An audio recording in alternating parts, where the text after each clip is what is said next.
Welcome to vidonko.com। আমি সঙ্গীতা, তোমাদের ম্যাথসের teacher. চলো দেখা যাক কি প্রবলেম আছে সলভ করার জন্য।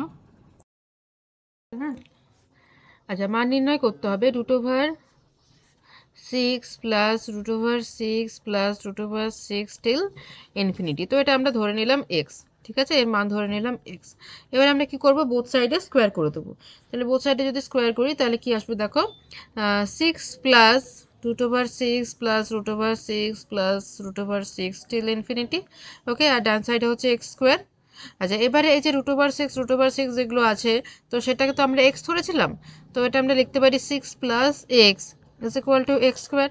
এবার সব একদিকে নিয়ে চলে যাও, তাহলে x square minus x minus 6 is equal to 0 আসছে। তো এটা হচ্ছে একটা দ্বিঘাত সমীকরণ, তো এটাকে আমরা সলভ করতে পারি মিডল টার্ম স্প্লিটিং মেথডে। তো দেন কী হবে, x square minus 3x plus 2x minus 6 is equal to 0। দেখো তাহলে মাইনাস 3x প্লাস 2x করলে মাইনাস 6 আসছে, আর মাইনাস 3x আর 2x গুণ করলে হবে মাইনাস 6x স্কোয়ার। তো মিলে যাচ্ছে।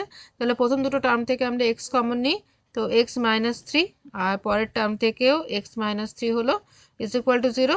দেন x minus 3 x plus 2 is equal to 0. Therefore, we can say x is equal to 3 or x is equal to minus 2. Okay?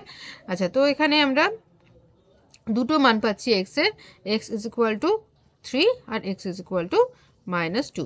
But -2 মানটা এখানে হবে না। তো -2 মানটা যদি এখানে হয়, দেখো আন্ডার রুটের মধ্যে মাইনাস চলে আসছে, তাহলে কি হয়ে যাচ্ছে যে এই পুরো ব্যাপারটা তখন একটা ইমাজিনারি নাম্বার চলে আসবে। তো সেই জন্য -2 ভ্যালুটা হবে না, এখানে অ্যাকসেপ্টেড হবে না, অনলি পজিটিভ ভ্যালুটা অ্যাকসেপ্টেড হবে। তার পজিটিভ ভ্যালুটা যদি থাকে তাহলে আন্ডার রুটের মধ্যে পজিটিভ নাম্বার থাকছে, তখন সেটা ইমাজিনারি নাম্বার থাকছে না, রিয়েল নাম্বার থাকছে। ওকে, তো তাহলে সেই জন্য কি হচ্ছে, আমরা এই ভ্যালুটা নেব না, x ইজ ইকুয়াল টু -2, শুধু আমরা এই ভ্যালুটা নেব।